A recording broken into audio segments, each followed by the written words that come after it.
अस्सलाम वालेकुम नाजरीन, मैं हूं आपका अपना सरफराज विकी अल मशहूर सुसरा। सल्लल्लाहु अलैहि वसल्लम सल्लल्लाहु अलैहि वसल्लम सल्लल्लाहु अलैहि वसल्लम।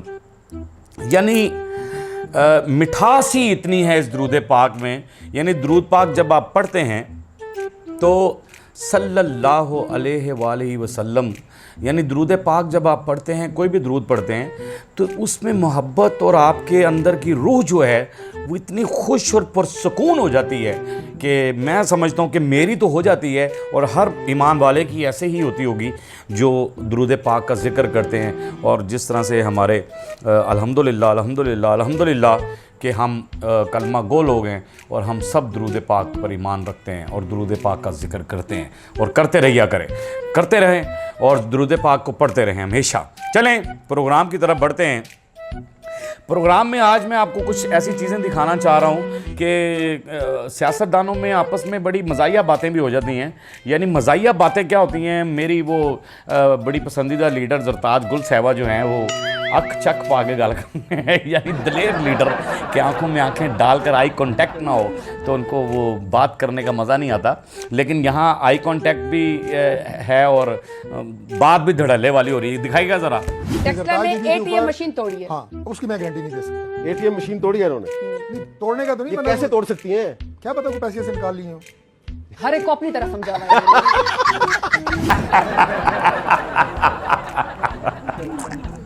क्या बात है, बब्बर शेर हैं आप, क्या बात है। ज़रताज गुल साहिबा खुश रहें, सलामत रहें। क्या बात है, बड़े धड़ल्ले से आपने कहा कि सबको अपनी तरह ही समझा हुआ है। वेरी गुड, क्या बात है जी।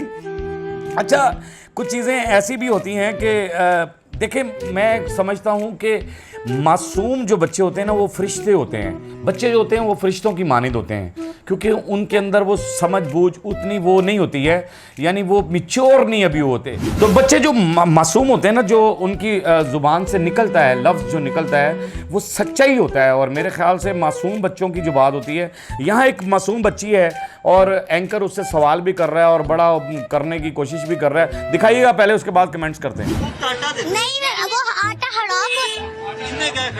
हम लेते हैं ना, खराब होता है, हम नहीं लेते। इमरान खान जो देते हैं वो सही होता है। इमरान खान हुकूमत को बचा रहे हैं।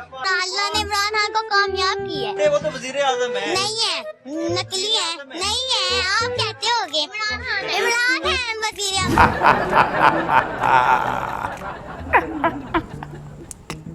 क्या बात है जी।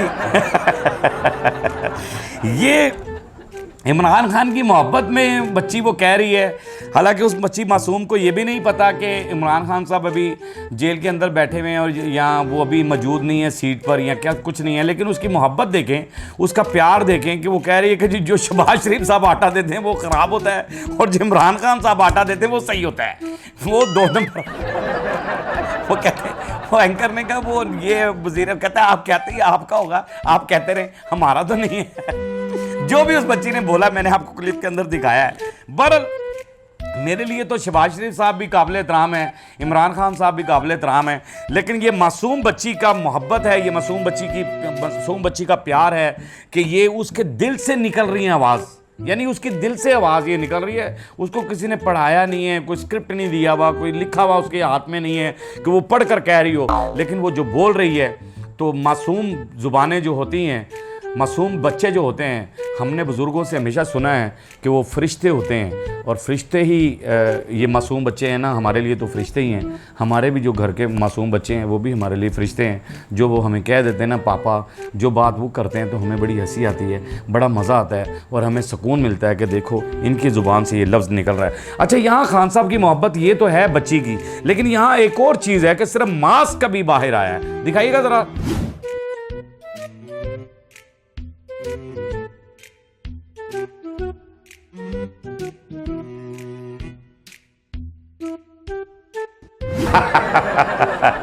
क्या बात है जी। देखा जी आपने कि यानी मोहब्बत की इंतहाएं ये हैं, प्यार ये है कि इमरान खान साहब का अभी मास्क बाहर आया और लोगों को देख लें किस तरीके से तस्वीरें और वीडियो और ये वो हो रहा है, सब उनकी तरफ देख रहे हैं, उस बच्चे की तरफ जिसने वो मास्क पहना हुआ है। अगर कप्तान खुद बाहर आ गया तो क्या होगा। यानी अभी तो इमरान खान साहब का मास्क आया तो लोगों की ये मोहब्बत है, तो जब वो खुद आएंगे तो क्या मोहब्बत होगी। बहरहाल ये इससे हमें क्या लेना देना, जो भी होगा बेहतर ही होना चाहिए, मुल्क के लिए बेहतर होना चाहिए, मेरे पाकिस्तान के लिए बेहतर होना चाहिए। अच्छा जी, यहाँ पर ना एक हुकूमत ने ऐलान कर दिया है, हुकूमत ने एक पॉलिसी बनाई है और वो ये बनाई है जश्न आज़ादी के लिए। 14 अगस्त जब आ रही है हमारी, 14 अगस्त को जब मुल्क आज़ाद हुआ था और उस पर जो कुर्बानियाँ हमारे बड़ों ने दी, हमारे आर्मी के नौजवानों ने दी, और जो भी आज़ादी हासिल करने के लिए जिन जिन लोगों ने कुर्बानियाँ दी, हमें उस दिन तो कुरान खानी करवानी चाहिए और मेरे ख़्याल से उस दिन जश्न भी मनाना चाहिए, लेकिन कुरान खानी भी होनी चाहिए। जगह जगह घरों के अंदर भी कुरान खानी होनी चाहिए। जो लोग शहीद हो गए थे उस जंग आज़ादी के लिए, उनके लिए दुआ खैर होनी चाहिए। लेकिन यहाँ हुकूमत ने पॉलिसी बनाई है कि टिकटॉक जो बनाएगा, दिखाइएगा ज़रा सा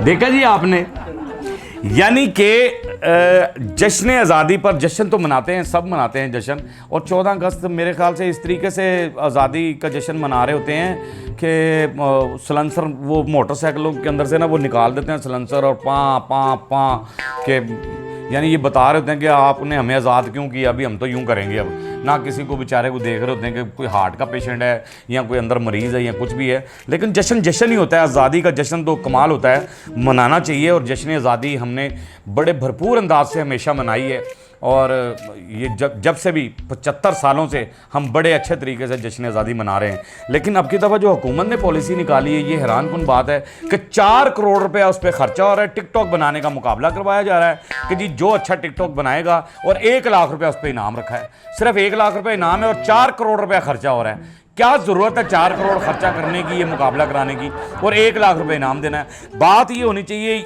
1 लाख रुपए खर्चा हो और 4 करोड़ इनाम हो, फिर तो मज़ा है इस बात का कि 1 लाख रुपए खर्चा है और 4 करोड़ रुपया उस पर इनाम हो, तो फिर बात बनती है। ये तो मुझे पॉलिसी की समझ नहीं आई आपकी हुकूमत की, और ये क्या पॉलिसी निकाली आपने, और क्या टिकटॉक बनाना है? हर बंदा अपना बेहतरीन टिकटॉक बनाता है, जश्न आज़ादी पे तो बेपनाह टिकटॉक बनेंगे, और यहाँ स्पेशली मुकाबला क्या होना है? बहरहाल टिकटॉक बनाते रहें। टिकटॉक पे पाबंदियाँ भी लगती हैं, टिकटॉक आईडी बंद भी कर दी जाती है, बैन भी कर दी जाती है, फलां भी होता है, ये नहीं होता, वो नहीं होता, और आज मुकाबला भी करवा रहे हैं टिकटॉक का। क्या बात है, मान गए भैया। चलें आगे चलते हैं। सख्त गर्मी पड़ रही है, बेपनाह गर्मी पड़ रही है, लोड शेडिंग बेपनाह हो रही है, बिल तमाम तर इतने आ रहे हैं, ज़्यादातर बिल आ रहे हैं, इतने बिल आ रहे हैं कि लोग परेशान हो गए हैं। लेकिन सख्त गर्मी में यहाँ क्या परेशानी चल रही है और कुछ गाकर कहा जा रहा है।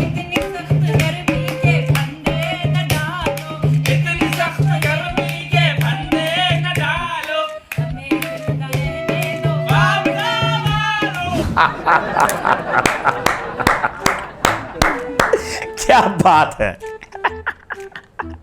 हाय हाय हाय, क्या बात है, इतनी सख्त गर्मी के फंदे में डालो, हमें जिंदा रहने दो, है बापदा वालो।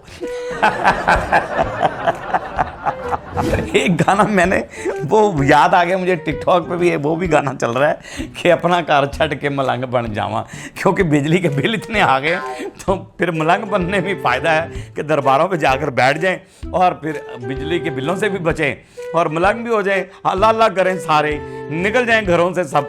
और ये भी जो खातून गाना गाया इसने ढोलक पे, कमाल है। ये तेल मेहंदी पे गाए जाते हैं गाने इस तरह से, पीछे ढोलक यूं बजती है, लेकिन इसने कमाल ही कर दिया जी बाबदा पे। वेरी गुड, शाबाश शाबाश। यहां पर मामला ये है कि एक गरीब आदमी चिंची रक्शे पर सफर करते हुए भी बहस करता है चिंची रक्शे वाले के साथ कि मुझे भेकेवाल मोड़ से या फलां जगह से मुझे कलमा चौक जाना है तो कितने पैसे लेंगे। वो कहता है 40 रुपये या 50 रुपये लूँगा, तो वो आगे से बहस कर रहा होता है कि 20 रुपये ले लें, 30 रुपये ले लें। यानी ये गरीब आदमी की हालत है। यहाँ पर जहाँ पर सब्ज़ी लेने जाता है गरीब आदमी या कुछ ऐसा करता है, रक्शे में बैठना चाहता है, या राइड मंगवाने वाला जो सफ़ेद पोश आदमी है वो राइड जब मंगवाता है, ऊबर जब मंगवाता है, तो वो ऊबर के जो उसके ऊपर बिल आ रहा होता है वो सोच रहा होता है कि मैं एसी वाली गाड़ी मंगवाऊँ या नॉन एसी मंगवाऊँ या रक्षा मंगवा लूँ या मोटर बाइक मंगवा लूँ, यानी कम ख़र्चा कहाँ होगा। यानी ये वो सोच रहा है, सफ़ेद पोश आदमी। तो यहाँ पर जो है ना, गरीब आदमी तो बड़ा परेशान है, सफ़ेद पोश आदमी बड़ा परेशान है। लेकिन ये ज़रा दिखाइएगा जी स्पीकर के लिए क्या हो रहा है। ये देख लीजिए आपने पोस्ट, यानी कि यहाँ पर स्पीकर पंजाब असम्बली के ये स्पीकर हैं, और ये पंजाब असम्बली के स्पीकर जो हैं इनके लिए स्पेशली यानी जदीद जो लैंड क्रूज़र है वो ख़रीदी जा रही है, जिसकी मालियत जो है 10 करोड़ रुपया है। यानी 10 करोड़ रुपए की गाड़ी, और डिप्टी स्पीकर के लिए भी गाड़ियां खरीदी जा रही हैं, इनके लिए गाड़ियां खरीदी जा रही हैं। क्या मसला है इनको? क्या ये मेहरान गाड़ी में नहीं बैठ सकते? क्या मसला है इनको? कल्टस गाड़ी में ये बैठ सकते? क्या इनके लिए जदीद गाड़ियां खरीदी जाएंगी? इतनी गाड़ियां इनके लिए खरीदी जाएंगी? क्या वजह है भैया? क्यों ऐसा क्यों है? ये गाड़ियां आप गरीबों को क्यों नहीं बांट रहे? जो पैदल फिर रहे हैं, चिंची रिक्शों में फिर रहे हैं, उन लोगों के लिए ऐसा क्यों नहीं हो रहा? ऐसा क्यों नहीं हो रहा उन लोगों के लिए? ये सवाल पूछने वाला है कि आप इन लोगों को प्रोटोकॉल इतना दे रहे हैं, क्यों दे रहे हैं? इसलिए कि ये आपके लिए काम करते रहें आगे, और आपके लिए जद्दोजहद करते रहें, और आपके लिए बोलते रहें, और आपके लिए ऐसा करते रहें। यही 10-10 करोड़ रुपया जो है वो अवाम को दे दें भाई, बिलों में रिलीफ दे दें। ये सारे करोड़ों रुपया आपको मुझे ये एक हैरानगी वाली बात होती है कि फौरी तौर पे ना टेलीफोन में बेल लगवाना बहुत ज़रूरी होता है आपका। जैसे कि मियाँ साहब ने इलेक्शन में बेल लगवा ली थी, और शहबाज शरीफ साहब ने 200 यूनिट पे रिलीफ दे रहे थे तो उसमें बेल लगवा दी। मैं मियाँ शहबाज शरीफ बोल रहा हूँ, और आवाम के लिए जो है ना वो 10 करोड़, वो जितनी आवाम है उसके लिए 200 यूनिट पे रिलीफ दिया जा रहा है। फिलहाल 200 यूनिट तो ऐसे ही खर्च हो जाता है। मुझे रोड पे एक बंदे ने कहा था। बहरहाल ये गाड़ियों के बगैर भी सफ़र कर सकते हैं, कोई ऐसी बात नहीं है। अगर ऑरेंज ट्रेन पे गरीब आदमी जा सकता है, मेट्रो पे गरीब आदमी जा सकता है, सफ़ेद पोश वहाँ पर जा सकता है, तो आप लोग भी जा सकते हैं। छोटी गाड़ी में बड़ी बड़ी गाड़ियाँ खरीदने की क्या ज़रूरत है? यही 10-10 करोड़ रुपया इकट्ठा करके जो है ना, खुदा का वास्ता है कौम पे लगा दें, कौम को दे दें। दालों में रिलीफ दे दें, आटे में रिलीफ दे दें, और उसको घी के अंदर रिलीफ दे दें, उसको इन चीज़ों के अंदर रिलीफ दे दें, लगा दें वहाँ पर लगा दें। कुछ का ख्याल करें, कुछ ख्याल करें। मेरे लिए आप काबिल एहतराम हैं, मेरे लिए काबिल इज़्ज़त हैं। मैं दुरूद पाक इसीलिए पढ़ता हूँ कि मैं झूठ ना बोलूँ। खुदा की कसम आप मेरे लिए बहुत काबिल एहतराम हैं। मैं सच कह रहा हूँ, मेरे लिए आप मेरे मुल्क के लीडर हैं। आप सब ये चीज़ें नहीं हैं, ये वायरल होती हैं, लोग इस पर फिर अजीबो गरीब से कमेंट्स करते हैं। लोगों को दुख होता है, दिल आज़ारी होती है उन लोगों की जिनके पास ये चीज़ें की सहूलत नहीं है। एक जगह ना बिलावल भुट्टो साहब खिताब कर रहे थे, और बिलावल भुट्टो साहब जो है ना, अल्लाह उनकी ज़िंदगी करे, नौजवान लीडर हैं, और इसी तरह नौजवान लीडर जो हैं वो जोश व खरोश में रहने चाहिए। लेकिन उनका एक बयान आया था, उसके अंदर वो कह रहे थे कि जी गाली देना जो है ना बुरी बात होती है, और गाली हमें भी देनी आती है, लेकिन इमरान खान को गाली देना गाली की तौहीन है। मैंने ये शो रोड पे भी किया था, लोगों ने जो कुछ कहा था वो रोड शो मेरा देखेंगे आपको पता लग जाएगा। तो यहाँ असम्बली में क्या कर रहे हैं जी, दिखाइए। हम गाली देने जानते हैं, गाली नहीं देते हैं। इमरान को गाली देना तो गाली का तौहीन होगा। सुना जी आपने, ये जो मैंने आपको बताया है कि बिलावल साहब कह रहे हैं जी गाली, इमरान को गाली देना गाली की तौहीन होगी। लेकिन यहां असम्बली में खड़े हुए हैं तो क्या कह रहे हैं जी कि आप इतने बेगैरत हो, इतने बेगैरत हो। इस अल्फाज